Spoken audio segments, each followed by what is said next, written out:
Fire and ash කියන්නේ ඇවට සිනමාපට මාලාවේ 3 වන දිගහැරුම. මේක නිකන් තවත් එක සිනමා නිර්මාණයක් නෙමෙයි. අපි කලින් චිත්‍රපටි දෙකේදී දැක්කා පැන්ඩෝරා කියන මේ ලස්සන ග්‍රහලෝකය මනුෂ්‍ය ආක්‍රමණයෙන් බේරගන්න මිනිස්සු සහ නාවිල අතර ඇති වුණු සටන. නමුත් 3 වෙනි කතාවෙන් මේ හැම දෙයක්ම වෙනස් වෙනවා.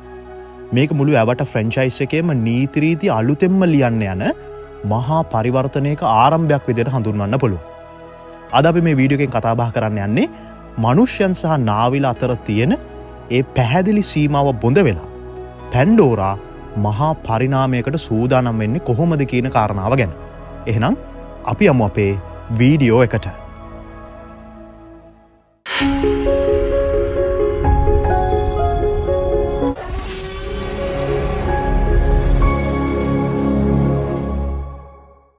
මේ කතාවේ තියෙන ලොකුම හැරවුම් ලක්ෂය තමයි ස්පයිඩර්. එයා පැන්ඩෝරවල වාතය ස්වභාවිකවම ආශ්වාස කරන්න පුළුවන් වුණු පළමු මනුෂ්‍යයා බවට පත් වෙනවා. ස්පයිඩර් මැරෙන්න ගිය අවස්ථාවක එයාට පැන්ඩෝරා පරිසරය සමග ඇතිවෙච්ච ඍජු ජීව විද්‍යාත්මක බැඳීම නිසා දැන් එයාට එක්සෝපැක් එක එහෙමත් නැත්නම් හුස්ම ගන්න උපකරණය අවශ්‍ය වෙන්නේ නැහැ.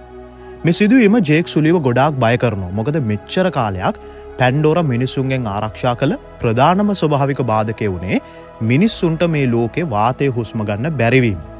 ඉතින් නිකමට හරි RDA එක මේ ස්පයිඩර්ට ලැබුණු හැකියාව ගැන දැනගත්තොත් ඒ තාක්ෂණය අනිකුත් මනුෂ්‍යයන්ටත් ලබා දෙන්න එයාලා අනිවාර්යම ක්‍රමයක් හොයාගන්න. එහෙම වුණොත් පැන්ඩෝරා ග්‍රහලෝකයේ මනුෂ්‍යයන්ගේ ස්ථීර නිවහනක් වෙන්න පුළුවන් වැඩි අවදානමක් තියෙනවා. මුළු චිත්‍රපටයේ පුරාම නාවිලගේ දේවතාවිය වෙච්ච ඒවා දැන් නිකන් නිහඬව බලන් ඉන්න චරිතයක් නෙමෙයි. එයා දැන් තීරණ ගන්න සටන් කරන සක්‍රීය බලවේගයක් බවට පත් වෙනවා. මෙතන තියෙන විශේෂම දේ තමයි ඒවා දැන් මනුෂ්‍ය ජීව විද්‍යාව පවා තමන්ගේ පාලනයට නතු කරගෙන තියෙනවා. ස්පයිඩර්ගේ පෙනහළු වල මයිසීලියම් යවලා එයාගේ පෙනහළු වෙනස් කිරීම තුලින් අපිට මේක පැහැදිලි වෙනවා. ගොඩක් වෙලාවට එයා ග්‍රේස් ඔගස්ටින්ගෙන් මිනිස්සුන්ගේ ශරීරය ගැන ඉගෙන ගන්න ඇති. කොහොම නමුත් ඒවා මේ විදියට සක්‍රිය වීම නිසා එයාට තියෙන දයාව කියන සංකල්පය පවා වෙනස් වෙන්න ඉඩ තියෙනවා. පැන්ඩෝරවල පැවැත්ම වෙනුවෙන් ඕනම දරුණු කැපකිරීමක් කරන්න එයා දැන් සූදානම්.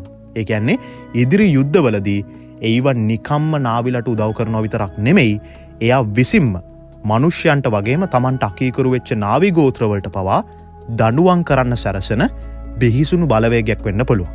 හේතුව එයත් තමන්ව ආරක්ෂා කරගන්න කැමති සවිඥානික ජීවියෙක්. ස්පයිඩර් කියන්නේ දැන් නිකම්ම මිනිස්සෙක් නෙමෙයි. එයා අලුත් ආධ්‍යාත්මික වෙනස්කමක ප්‍රධාන සබැදියක් කියලා අපිට හඳුන්වන්න පුළුවන්. සාමාන්‍යයෙන් මිනිස්සෙක් පැන්ඩෝරා සමග සම්බන්ධ වෙන්නේ බාහිර උපකරණ හරහා වුණත් ස්පයිඩර්ට දැන් ඒක තමන්ගේම ශරීරය ඇතුළෙන්ම සිද්ධ කරන්න පුළුවන්. ඒ කියන්නේ ස්පයිඩර් දැන් ඒ වගේ මනුෂ්‍ය නියෝජිතයා වගේ භූමිකාවකට ඇවිල්ලා. මේක නාවිලගේ පිරිසිදු ආධ්‍යාත්මිකත්වයට එල්ල වෙච්ච ප්‍රබල අභියෝගයක්. ස්පයිඩර් දැන් දෙපැත්තකට මැදි වෙලා තමයි ඉන්නේ. එක පැත්තකින් එයාගේ මනුෂ්‍ය උරුමය, අනිත් පැත්තෙන් ඒවා එයාට ලබා දුන්නු අලුත් ජීවිතේ. ඒවා ස්පයිඩර් හරහා උත්සාහ කරන්නේ මනුෂ්‍යයන්ව විනාශ කිරීමට වඩා එයාලව පැන්ඩෝරා වලට ගැලපෙන විදිහට අලුතෙන් නිර්මාණය කරන්නද කියලාත් අපිට හිතෙනවා. එහෙම වුණොත් ස්පයිඩර් කියන්නේ අනාගතයේ බිහිවෙන අලුත් මනුෂ්‍ය පැන්ඩෝරා දෙමුහුම් පරම්පරාවක සමාරම්භකය වෙන්න පුළුවන්. හේතුව එයාට දැනටත් කූරු එකක් තියෙනවා සහ කිරි එක්ක යම් සම්බන්ධයකුත් තියෙනවා. ඉතින් එයාලගේ ළමයි කොහොම වෙයිද කියලා අපිට හිතා ගන්න බෑ. කර්නල් ක්වාරිච්ගේ පරිවර්තනයත් ජේක්ගේ වගේම වුණත් ඒක පිටිපස්සේ තියෙන්නේ බලය ලබා ගැනීමේ දැඩි පිපාසය විතරයි. එයා මනුෂ්‍ය මිලේච්ඡත්වයේ සහ නාවිලගේ ආධ්‍යාත්මික බලය එකතු කරලා හයිබ්‍රිඩ් තර්ජනයක් නිර්මාණය කරලා තියෙනවා.